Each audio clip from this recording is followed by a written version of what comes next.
What's happening, fam? LAR movement still moving. Book is entitled Lessons from a Non-Custodial Father at Amazon, Kindle, and Create Space. Link will be in the description box below as usual. Go get it. PayPal link they also asked me to put it up, so I put it up. Thanks everybody for supporting. But this video is entitled You Want Them to Grow, but You Won't.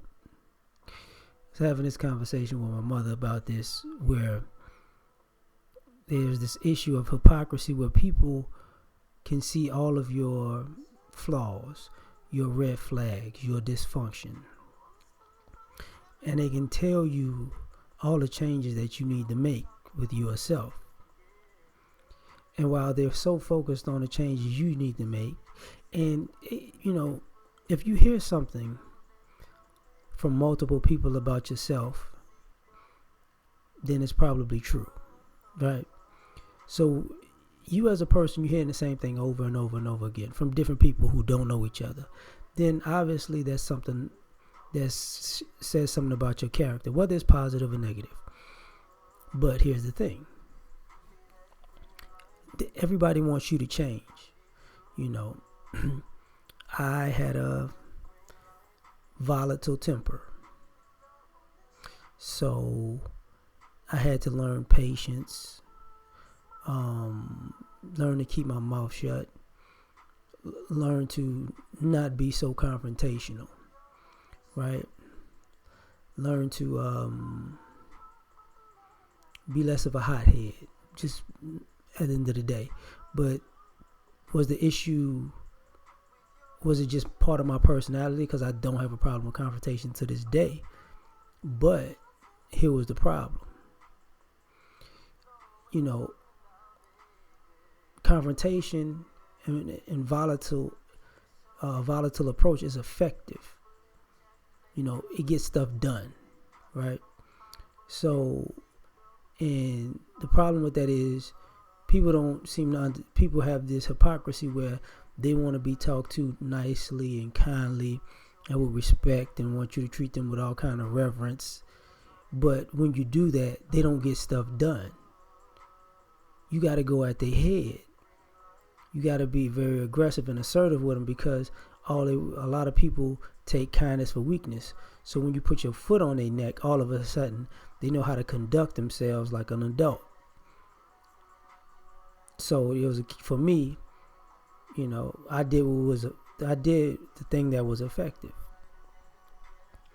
But in the process, you need to change this about yourself. You need to grow up. You need to do this. You need to do that. And as I was talking to my mother, I was like, the problem isn't, that I had issues. I have issues, and the problem isn't that I refuse to see my own issues. The problem is that I work on my issues and I fix my issues while everybody around me stays the same. You see, while I was working on my temper, all the alcoholics stayed alcoholics. All the potheads stayed potheads. All the liars stayed liars. All the cheaters stayed cheaters. You get what I'm saying? All the thieves stayed thieves. Now, that's the issue, because when you're around people, or when you're related to people, or when you come across people who have this ideology that what you're doing is bad, it's detrimental, it's I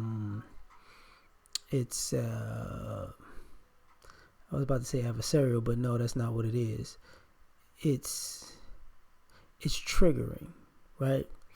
It scares people. It makes people uncomfortable, while at the very same time they're doing their own thing. Like, prime example, if somebody said, look, you're selfish, you need to work on your selfishness. And while I'm working on my selfishness and being more giving and more altruistic, the very person that's telling me I'm selfish is literally selfish and has put a reputation out for being selfish, and is like, people need to accept me as I am. So let me get this right. I need to work on my selfishness, and you need to keep your selfishness. too much of a hypocrite, right? And that's where, the rubber meets the road with a lot of individuals, because you want people to grow up, stop acting childish. Well, that's funny, because I learned this a long time ago. This is a sticking point with a lot of adults. When you're an adult and people have told you to grow up, and you grow up and you realize all these adults who tell you to grow up are children mentally. I know people, they do childish stuff, and their responses is childish. You catch somebody in their 30s, 40s, and 50s, you're like, why did you take that? And their response is,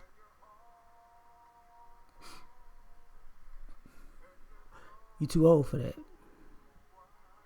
You get what I'm saying? You want people to grow up, but you regress back into a third grade mindset when you are hit with the responsibility of being an adult. So why are you asking these other people to grow up? Is it because if they grow up and they take responsibility for their own actions, they can also take responsibility for yours? Because that's ultimately what's going on. I see people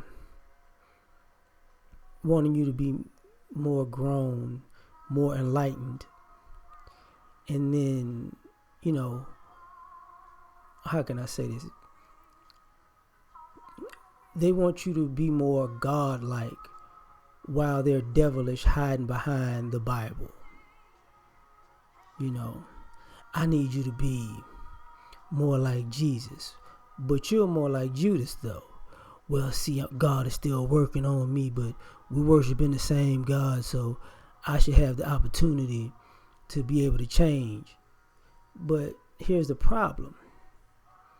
You can't ask something of a person that you aren't willing to do for yourself.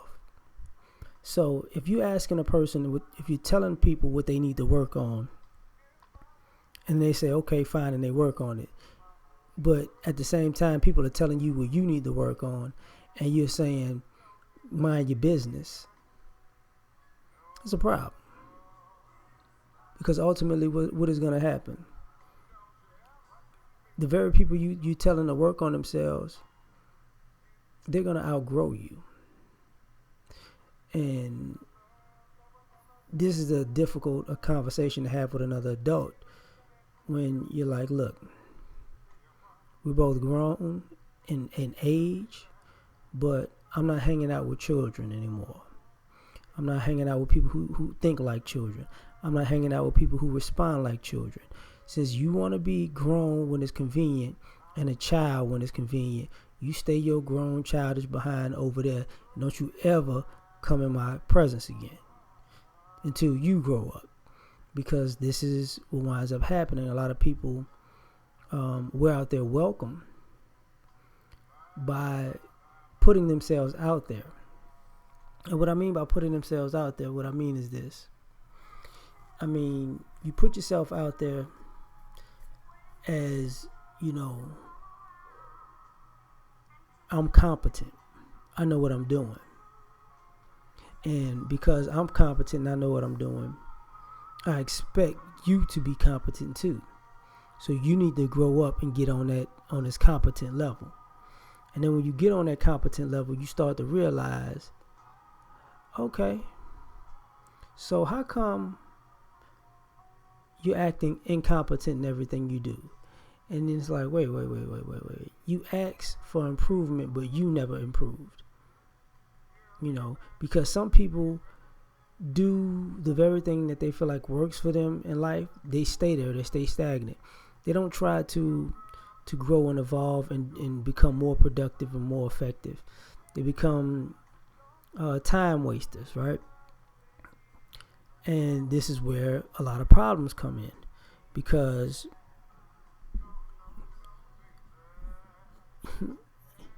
once a person goes down the path of self-improvement, self-actualization, they're not coming back to the very same spot. A lot of times, if you're a hypocrite and you want them to improve and you don't, then, you know, and I said earlier they will outgrow you, but not only will they outgrow you, they'll just, you know, you won't be on the same mental, physical, and spiritual plane. You just won't be on the same level anymore. So you won't be able to relate. And a lot of resentment comes in when you're sitting in there and you realizing the person that you told to level up has leveled up, and now you're beneath them. And now you're mad because, you know, on one degree you feel like you told them to get to where they're at, but on the other end you won't do your own work to get to where you need to be. So now you take it out on them because they're at a space that you didn't try to go.